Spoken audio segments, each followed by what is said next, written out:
It's the empathy that counts. You've probably noticed that Love and Logic parents react quite differently from other parents when kids make mistakes. We don't get angry. We don't say, "I told you so," and we don't sit our kids down and lecture them about their errors.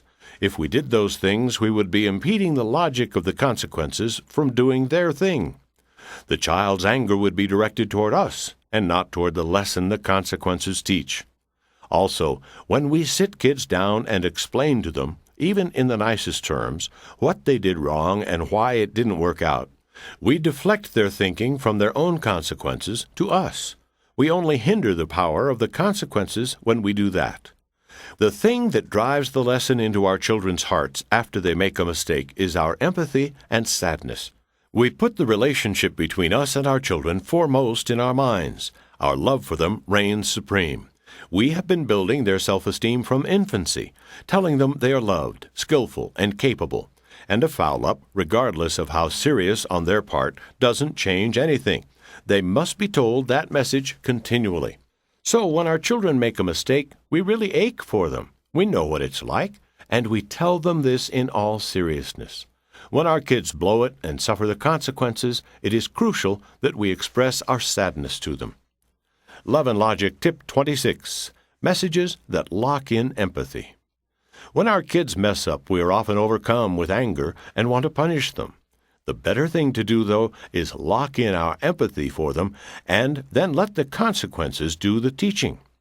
Parents should let their kids know how much they love them and how badly they feel about their decision and their problem as the result of it as soon as it happens.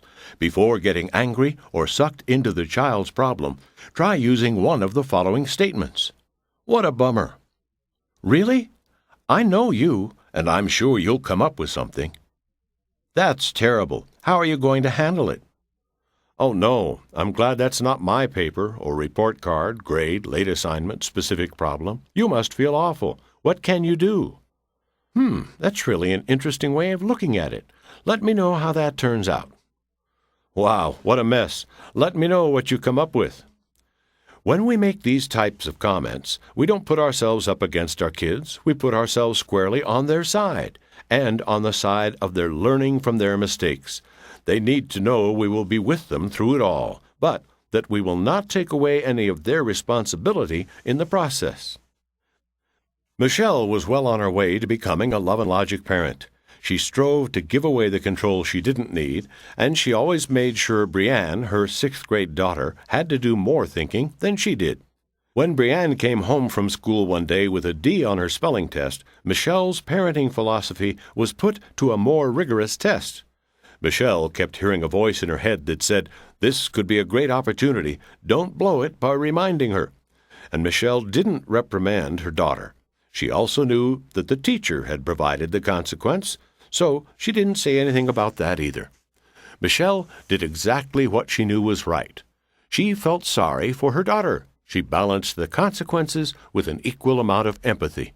She said, "Oh, it must really be embarrassing to get a D. I bet it's hard to face your teacher when you haven't done your studying.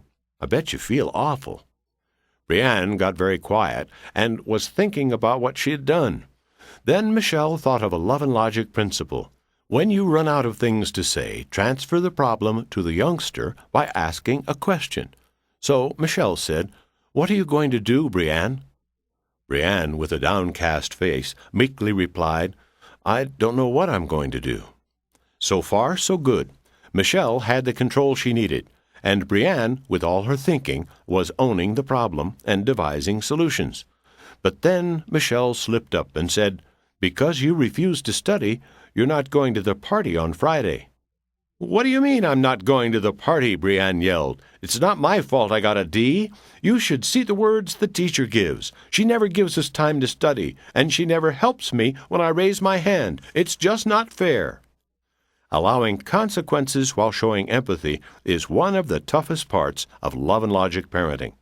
Anger is such an appealing emotion, especially when we use it on our children. Punishment makes us feel so powerful. It makes us think we're in control. Anger and punishment, put in concert with each other, provide a deadly duo of counterproductive parenting. The entire lesson Brianne was learning was demolished by Michelle's punishment.